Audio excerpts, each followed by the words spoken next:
Hello student. आज इस video में हम एनसीईआरटी क्लास 12th मैथ्स के चैप्टर 3 मैट्रिक्स आयु के पार्ट 3 को डिस्कस करेंगे। इस वीडियो में हम एक्सरसाइज 3.1 को कंप्लीट करेंगे, जिसमें हम क्वेश्चन नंबर 5 से लेकर 10 तक करेंगे। इससे पहले वाले क्वेश्चंस हम पार्ट 2 में डिस्कस कर चुके हैं। आप वहाँ यूट्यूब चैनल पर जाकर मेरा वीडियो देख सकते हैं। अगर आप चाहते हैं कि वीडियो अपलोड होते ही आपको नोटिफिकेशन मिल जाए तो आप मेरे यूट्यूब चैनल रमेश मैथ्स सोच को सब्सक्राइब कर सकते हैं। ओके, तो शुरू करते हैं क्वेश्चन नंबर 5। क्वेश्चन नंबर 5 आपका क्या कह रहा है? Construct 3x4 matrix whose elements are given. 3x4 की आपको अवयव की रचना करनी है। तो इसमें दो क्वेश्चन है, फर्स्ट और सेकंड। तो हम फर्स्ट कर लेते हैं पहले। तो हमको 3x4 मैट्रिक्स कंस्ट्रक्ट करना है ना। तो आपको पता है कि अगर मैं कोई ये मैट्रिक्स है और वो आपका 3x4 है, 3x4, तो 3x4 को स्टैंडर्ड में क्या लिखते हैं, कैसे लिखते हैं? देखो, 3 तो रो और 4 कॉलम। तो यहाँ पे एलिमेंट क्या क्या होंगे देखना। तो देखो 3 रो, तो 1 2 3 4 कॉलम और ये 3 रो, इस तरीके से ना। तो यहाँ पे भी इस तरीके से फिर फिल करना है, ठीक है।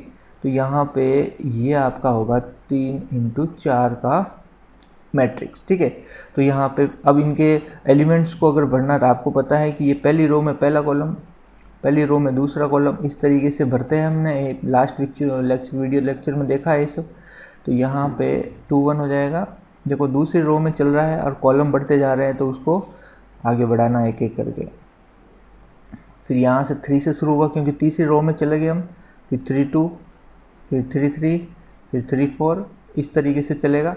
तो अब हमको एक्चुअली में ये बनाना है, तो हर एक एलिमेंट्स की वैल्यू निकालनी पड़ेगी।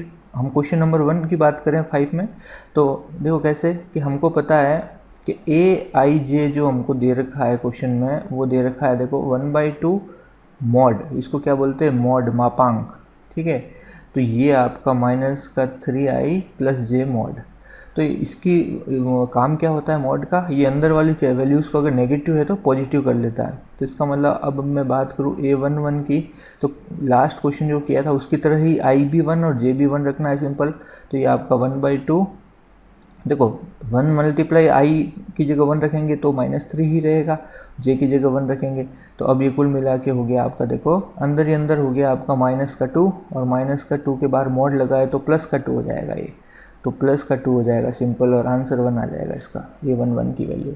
अब इसी तरह बाकी सब निकालना है। तो ये आपका a12 निकाल रहा हूँ मैं। तो इस बार i1 j2 रखेंगे यहाँ पे ना, j की वैल्यू 2। तो यहाँ पे देखो i1 रखेंगे तो -3 ही रहेगा, लेकिन 2 रखेंगे तो j की जगह तो +2 हो जाएगा। अब यहाँ पे भी देखिए अंदर -1 हो गया और मॉड की वजह से सिंपल +1 हो जाएगा और आंसर 2 हो जाएगा। आगे बढ़ते हैं a13। अब इस बार i की वैल्यू तो 1 ही है, j की वैल्यू इस बार 3 हो गई। ये 3 से 3 कट गया, 0 हो गया, 0 से मल्टीप्लाई हो गया 0 हो जाएगा। अभी 1 4 क्या हो जाएगा? देखो फटाफट करते हैं, अब तो समझ में आ गया। -3, j की जगह रखना है 4, तो यहाँ पे 4 रखेंगे। तो इस बार देखो अंदर +1 बन गया, और मॉड की वजह से वो +1 ही रहेगा मॉड की वजह से, ठीक है। वो सिर्फ नेगेटिव को प्लस करता है, ओके मॉड। तो यहाँ पे अंदर +1 है तो +1 ही रहेगा, नीचे /2 है तो आंसर आ जाएगा 1/2। ये तो खत्म हो गई पहली रो। देखो 1 1 1 2 1 3 1 4। अब आगे नहीं जाना, फिर शुरू करना है अपन को कौन सा वाला? 2 1। तो यहाँ पे 2 1 की बात करें तो इसमें रखेंगे i की वैल्यू इस बार 2 और j की वैल्यू 1। तो ये आपका हो जाएगा 1/2, ओके। तो यहाँ पे -3 और ये 2 हो जाएगा, और ये इस बार +1, ठीक है। तो ये आपका हो जाएगा 1/2 मॉड -6 +1, और ये आपका देखो 1/2। अब अंदर ही अंदर ये -5 हुआ, और मॉड की वजह से वो +5 हो जाएगा, तो 5/2 आ जाएगा। इस बार a22 की बात करें तो देखो i की वैल्यू 2 रखने से, अब मैं ये जो बार बार चलेगा 2 रखने से, तो -6 होगा ही होगा। तो इसको मैं डायरेक्ट लिख लेता हूँ -6। लेकिन इस बार j की जगह क्या रखना है? 2 रखना है। तो यहाँ पे +2 आ जाएगा और कुछ नहीं। तो यहाँ पे फाइनली देखो देखो ये एक चीज़ मैं थोड़ा डायरेक्टली लिख सकता हूँ। अब समझ में आ गया कैसे? देखो जैसे कि अब ये अंदर ही अंदर -4 हो गया, -4 मॉड की वजह से +4 हो जाएगा, तो 4/2 कट के आंसर आ गया 2। अब आगे बढ़ते हैं 2 3। तो देखो i की वैल्यू 2 रखने से तो -6 हो जाएगा, और 3 रखेंगे, अंदर ही अंदर -3 होगा तो मॉड की वजह से +3 हो जाएगा, और /2 चल ही रहा है। लास्ट आपका 2 4 हो जाएगा। तो इस बार भी i की वैल्यू 2 है, इसलिए -6 तो आएगा ही आएगा। 4 रखेंगे यहाँ पे तो इस बार हो जाएगा -2 अंदर ही अंदर, और मॉड की वजह से +2 हो जाएगा, डिवाइड में 2 चल रहा है, 1 हो गया। अब आगे बढ़ते हैं, दूसरी रो भी कंप्लीट हो गई, तीसरी रो शुरू करते हैं 3 1। तो देखो इस बार हमको क्या करना है, यहाँ पे 3 i की जगह और j की जगह 1 रखना है। तो -3 × 3 + 1 मॉड, तो ये आपका हो गया अंदर ही अंदर -3 + 3 मल्टीप्लाई हो गया -9 + 1, और ये अंदर ही अंदर -8 हुआ और मॉड की वजह से +8 हो जाएगा, कट के आ गया 4। अब आगे बढ़ते हैं 3 2। तो मैं अब i की वैल्यू बार बार 3 रखनी है, तो यहाँ पे तो -9 बनना ही है, तो ये -9, और लेकिन इस बार j की जगह क्या रख रहे हैं हम, j की जगह 2 रख रहे हैं, तो सिंपली 2 हो जाएगा। अंदर -7 हुआ, मॉड की वजह से +7 हो जाएगा। 3 3 1/2, ये -9 + 3 अंदर ही अंदर -6 हुआ है, प्लस मॉड वजह से +6 हो जाएगा। ये आंसर आ गया 3। तो समझ में आ गया, सिंपल कैलकुलेशन है। ओके, ये -9 और इस बार +4, और ये आपका हो गया 5। मॉड माइनस का 5 आएगा अंदर, लेकिन मॉड की वजह से प्लस का 5 हो जाएगा। ओके, तो यहाँ पे कंप्लीट हो गया अपने पास सब एलिमेंट्स। तो अब ये देखो टोटल कितना है, 12 एलिमेंट जो हमने लिखे हैं उन सबको वापस यहाँ पे पुट करेंगे, तो आपकी मैट्रिक्स क्या बनेगी, देखिए जो आपकी मैट्रिक्स रिक्वायर्ड मैट्रिक्स 3 वो बनेगी। A11 की वैल्यू कितनी है, बोलो 1, फिर आगे बोलो 1/2, फिर 0, फिर आपका 1/2 आ गया, फिर 5/2, ये रहा 2 1 की वैल्यू। बस यहाँ पे पोजीशन के अकॉर्डिंग रखनी है, तो ये आपका 2, फिर 3/2, फिर आपका हो गया 1, फिर आ जाओ यहाँ पे 4, फिर 7/2, ओके, और फिर आपका आ जाएगा 3, और फिर से आपका 5/2। तो ये आपका कंप्लीट आंसर आ गया, ये आपको रिक्वायर्ड थी। ओके, तो ये क्वेश्चन 1 हो गया, इसका स्क्रीनशॉट ले लो।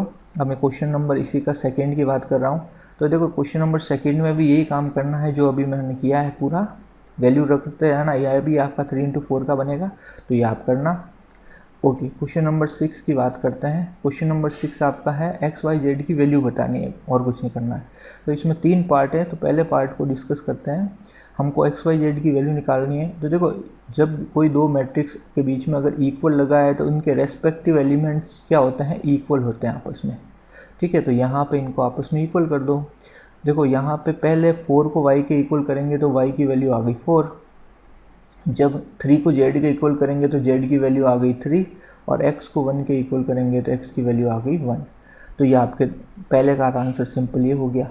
अब दूसरे का देखो, दूसरे में भी हमको पता बीच में इक्वल है, तो होगा यही काम कि रेस्पेक्टिव एलिमेंट्स को क्या करना है, आपस में इक्वल करना है।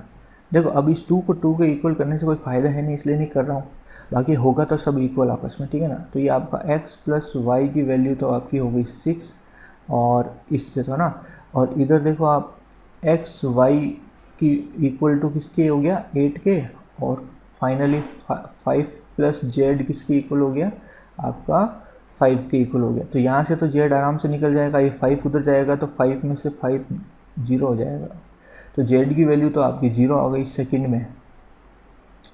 अब x और y की वैल्यू भी निकालनी, तो इन दोनों को यूज़ करके हम निकाल सकते हैं। तो देखिए यहाँ पे ये आपका इक्वेशन 1 हो गया, ये इक्वेशन 2 हो गया।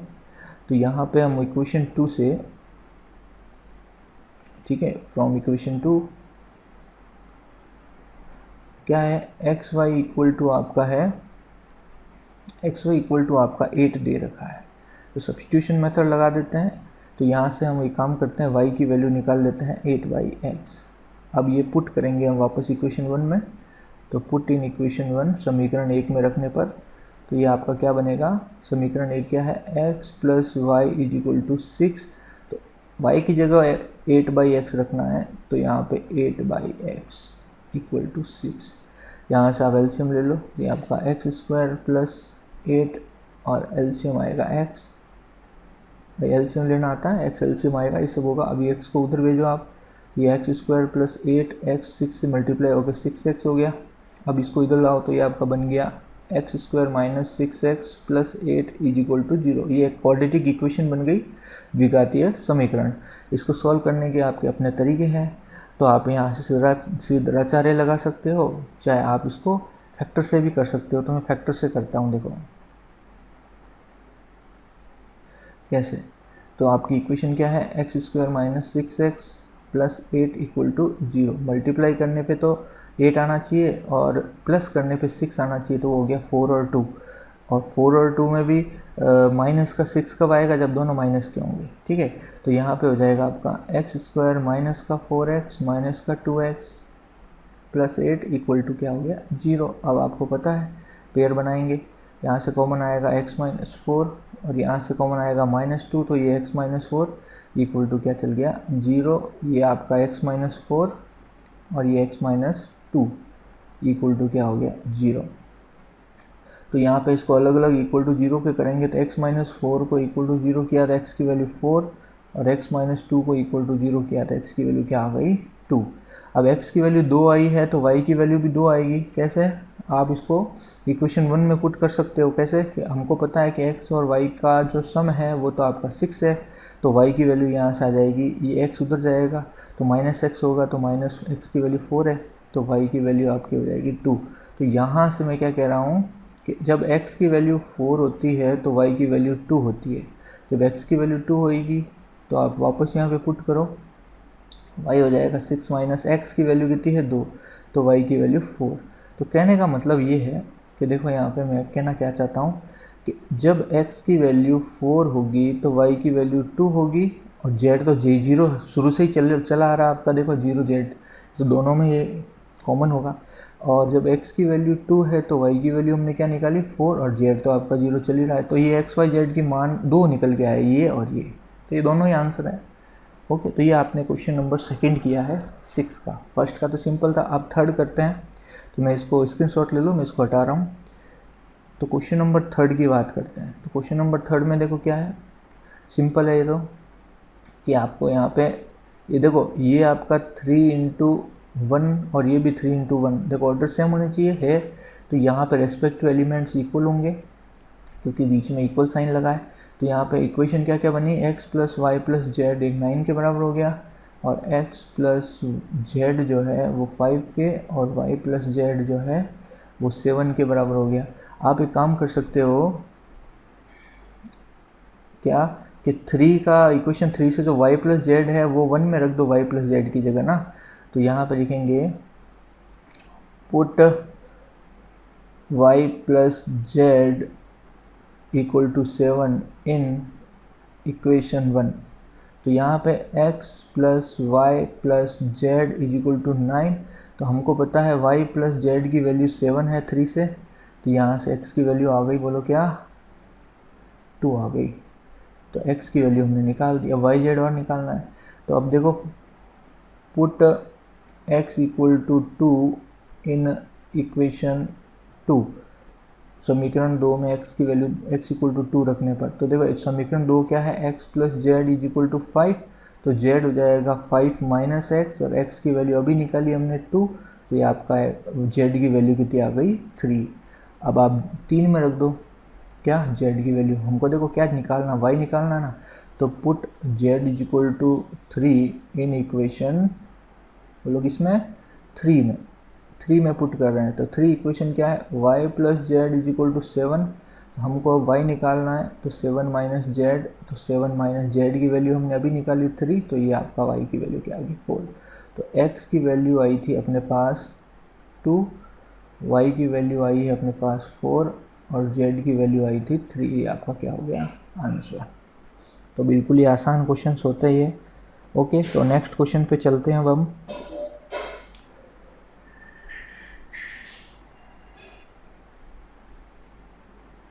ओके, क्वेश्चन नंबर 7 में भी हमको ए बी सी डी की वैल्यू पता करनी है ना।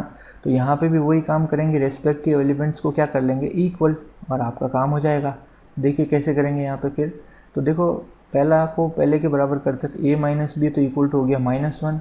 फिर दूसरे को करेंगे तो देखो उससे पहले एक काम करो, पहले इसको ले लो, देखो फिर ये आपका 2a minus B equal to आपका हो गया 0।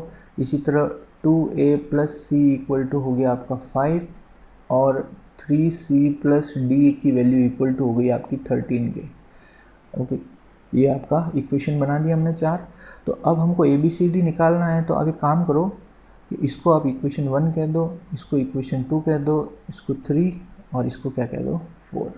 ठीक है, तो अब मैं 1 और 2 से कह रहा हूँ, देखो 1 और 2 में आपको पता है एलिमिनेशन मेथड लगा के B से B हटा के A की वैल्यू निकाली जा सकती है।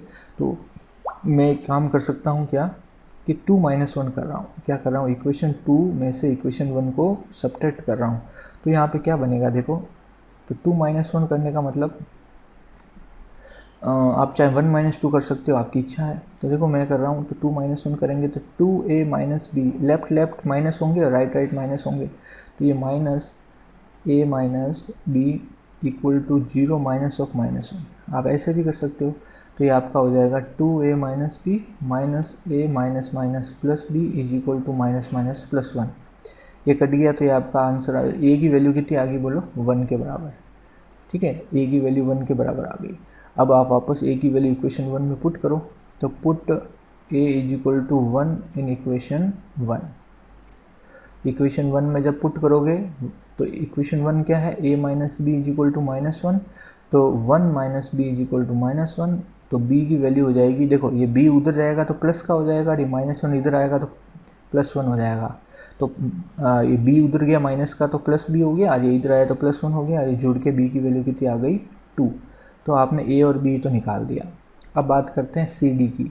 तो आप एक काम करो, देखो इक्वेशन 3 में a और c है ना, तो यहाँ पे आप एक काम करो, a की वैल्यू पुट कर लो, put a is equal to 1 in equation 3। समीकरण 3 में a इक्वल टू 1 पुट करने पर, तो देखो वो क्या है, 2a plus c is equal to 5। यहाँ पे देखिए ये आपकी इक्वेशन 3 है, तो यहाँ पे आप क्या कहेंगे कि ये आपका हो जाएगा, a की जगह 1 रखना है और कुछ नहीं है, और ये आपका देखो ये c हो जाएगा, ये 2 उधर जाएगा तो माइनस का हो जाएगा, और ये 3। तो हमने c की वैल्यू भी निकाल ली। अब लास्ट 4 में पुट करके d की वैल्यू निकाल लेते हैं। तो पुट c की वैल्यू कितनी 3 इन इक्वेशन किसमें 4 में। यहाँ पे आपको क्या मिलेगा 3, देखो c की जगह पहले काम कर लेता हूँ, इक्वेशन लिख लेता हूँ, आपको आसानी रहेगी। वो क्या देखो, तो वो आ जाएगा आपका, देखो इक्वेशन है क्या वैसे 3c plus d is equal to 13। तो यहाँ पे 3 plus d is equal to 13, 9 plus d is equal to 13, तो डी की वैल्यू हो जाएगी 13 माइनस 9 जो आपका 4 होगा। तो यहाँ पे x की ABCD की वैल्यू क्या निकल के आई, ओके, a की वैल्यू 1, b की वैल्यू 2, c की वैल्यू 3 और d की वैल्यू 4 आपकी ये निकल के आई। तो इसको इस तरीके से करना है। नेक्स्ट क्वेश्चन नंबर 8 देखिए, हमको बोला है कि ये आप स्क्वायर मैट्रिक्स मतलब वर्ग आव्यूह है ना, एक वर्ग आव्यूह कब होगा, तो वर्ग आव्यूह होने के लिए क्या कंडीशन है, ऑब्जेक्टिव क्वेश्चन है ये। तो ये आपका सिंपली जो रो और कॉलम्स है जो आपस में इक्वल होने चाहिए तब आके वर्ग, उसी को क्या बोलते हैं आप स्क्वायर मैट्रिक्स या फिर वर्ग आव्यूह। तो ऑप्शन सी सही हो जाएगा, इसमें तो कुछ करना ही नहीं था। नेक्स्ट क्वेश्चन करते हैं, क्वेश्चन नंबर 9। हमको बोला है कि which of the given values of x and y makes the following pair matrix equal, x और y के प्रदत्त किन मानों के लिए अवयवों के निम्नलिखित युग्म समान है। तो यहाँ पे हमको x और y की वैल्यू पता करनी है, तो वही काम करना है। अगर ये दोनों इक्वल है बोला है, दोनों समान है, तो फिर x के और y की वो वैल्यू बताओ। तो यहाँ पे देखिए थोड़ा सा ये अलग क्वेश्चन है, क्या काम तो वही करना है कि इन सबको आपस में इक्वल करना है। ठीक है, तो देखो कर लेते हैं एक बार। तो यहाँ पे हो जाएगा पहला तो कि 3x प्लस 7 जो है वो 0 के इक्वल है, और दूसरा आपका हो जाएगा, आप चाहे इसको ले लो पहले, y माइनस 2 जो है वो इक्वल टू किसके है 5 के। देखो मैंने ये ले लिया बाद में ना, फिर ये ले लो आप y प्लस 1 जो है वो 8 के इक्वल, और लास्ट में फिर इसको ले लो, ये आपका हो जाएगा 2 माइनस 3x इक्वल टू क्या 4। अब देखो इसको आप 1 बोल दो, 2, 3 और 4। अब मैं फ्रॉम 2 की बात कर रहा हूँ, इक्वेशन 2 से देखो y माइनस 2 की वैल्यू कितनी आ रही है 5, तो y की वैल्यू हो जाएगी 5, ये माइनस 2 उधर जाके प्लस हो गया और 7 आ गया, y की वैल्यू 7 आ गई। अब मैं कह रहा हूँ फ्रॉम 3, इक्वेशन 3 से देखो, ये इक्वेशन 3 ये क्या कह रही है, y plus 1 is equal to 8, तो y इज इक्वल टू 8, ये प्लस 1 इधर जाएगा तो माइनस 1 हो जाएगा, और ये आपका 7 हो जाएगा। तो यहाँ पे y की वैल्यू दोनों सेम आ रही है, तो ये ठीक है। अब हम बात करते हैं, आगे बढ़ते हैं, ठीक है, आगे बढ़ते हैं इक्वेशन 1 की बात, फ्रॉम इक्वेशन 1। तो देखो फ्रॉम 1, तो वो क्या कह रहा है, 3x + 7 = 0। तो यहाँ से x की वैल्यू निकालते हैं, तो ये -7 हो गया उधर जाके, तो x आ गया -7/3। अब बात करते हैं फ्रॉम 4, तो यहाँ से x की वैल्यू कितनी आएगी, देखिए आप एक काम करो, इसको उधर भेज दो तो ये प्लस का 3x हो गया, और इसको इधर लाओ तो ये देखो प्लस का 2 ऑलरेडी पड़ा है, -4 ये जुड़ जुड़ा के -2 हो गया। तो यहाँ से x की वैल्यू कितनी आ गई, -2/3।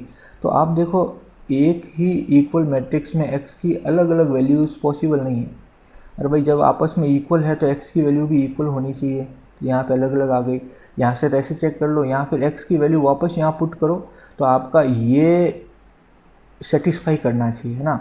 तो x की वैल्यू अगर यहाँ पे मैं -2/3 पुट करूँ, किसमें, इसमें, ठीक है, तो यहाँ पे 3x + 7 = 0 आना चाहिए -2/3 पुट करने पे। लेकिन आप करके देखो ये =0 नहीं आएगा, इसका मतलब ये सेटिस्फाई नहीं कर रहा, इसलिए x और y की वैल्यू पॉसिबल ही नहीं है इसे फाइंड करना इस दोनों मैट्रिक्स को यूज़ करके। आगे बढ़ते हैं, क्वेश्चन नंबर 10 की बात करते हैं, लास्ट क्वेश्चन है ये।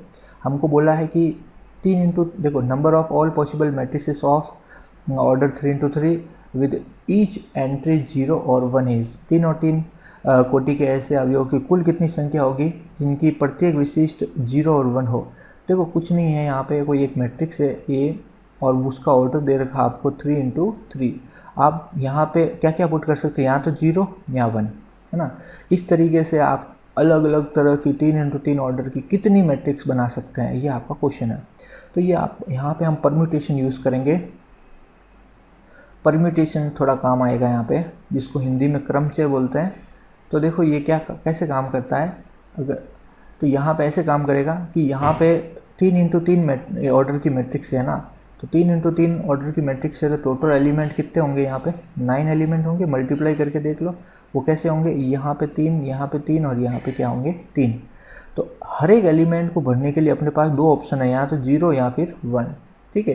तो हर एक एलिमेंट को भरने के 2 ऑप्शन है, तो यहाँ पे 8 टोटल हमको एलिमेंट भरने हैं। तो 3,